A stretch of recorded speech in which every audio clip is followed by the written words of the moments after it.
Bonjour, je m'appelle Marie-Claire. Voilà, je vais vous raconter un peu mon parcours. Mes parents catholiques, pratiquants. Moi, j'avais allé à la messe, quand j'étais petite avec eux, mais en fait, je j'ai jamais rien compris.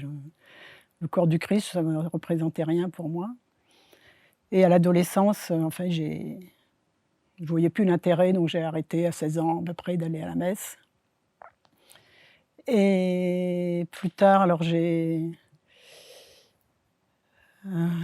eu un mariage, très chaotique, enfin très douloureux et j'ai sombré dans la dépression. Ça m'arrivait de prier, quand j'allais vraiment mal, hein. Voilà, je rentrais dans une église, je mettais un cierge. Je savais qu'il existait, mais très loin, mais puis je le voyais plus comme un juge, et à 26 ans, ma maman, voyant que j'allais pas bien du tout, me dit: avec ton père et puis ma jeune sœur, on te paye un voyage à Rome». Et j'ai pris ça comme une bouée de secours et puis un voyage à Rome, voilà. Et donc ça se passait pendant 10 jours, on avait un voyage, on visitait Rome et tout et à la fin, on passait par un petit village en Italie qui s'appelle, San Damiano, où on me disait que la Vierge avait apparu, dans les années, entre 60 et 80 et donc je suis allée là-bas et ben ma première impression, c'était pas très bonne. On récitait le rosaire en latin et voilà, bon, je suivais un peu pour faire plaisir à mes parents. Ça ça me parlait pas du tout. Enfin, je pensais qu'ils étaient tous cinglés.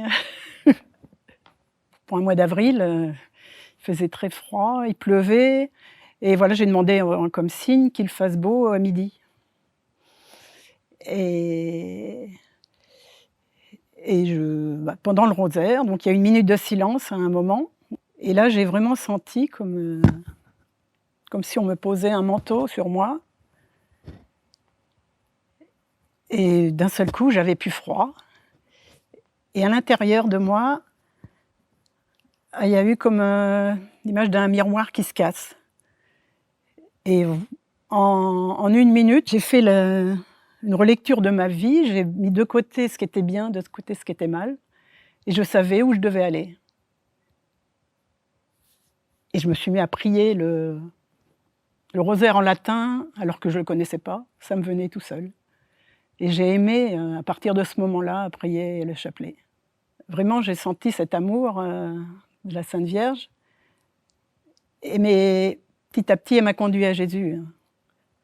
Petit à petit, donc j'ai commencé à prier, puis à retourner à la messe et là, en revenant de ce pèlerinage, j'étais joyeuse. Alors je suis partie toute triste, je me disais: «Comment ils font pour être, joyeux ces gens-là?» Et je me rappelle avec ma sœur qui a eu sa conversion en même temps, toutes les 2, on était converties et on était tellement joyeuses, et cette joie, elle m'a aidée, elle m'a habitée, même dans les épreuves, voilà. Et là, je m'adressais à Dieu, je le remerciais, je le louais et depuis, c'est un cheminement en fait, ça tout se fait pas du jour au lendemain, hein. Oui, Dieu, il est avec moi tout le temps, hein, je lui parle toute la journée, je prie pour que son règne vienne, ouais, je prie pour les affaires de Jésus et puis, qu'il s'occupe des miennes et il le fait tellement bien, avec amour et délicatesse et j'aimerais tellement que tout le monde croit en lui et il n'est qu'amour, il suffit voilà, de lui demander, son aide et voilà, d'ouvrir son cœur, et on n'a que du bonheur à recevoir de lui.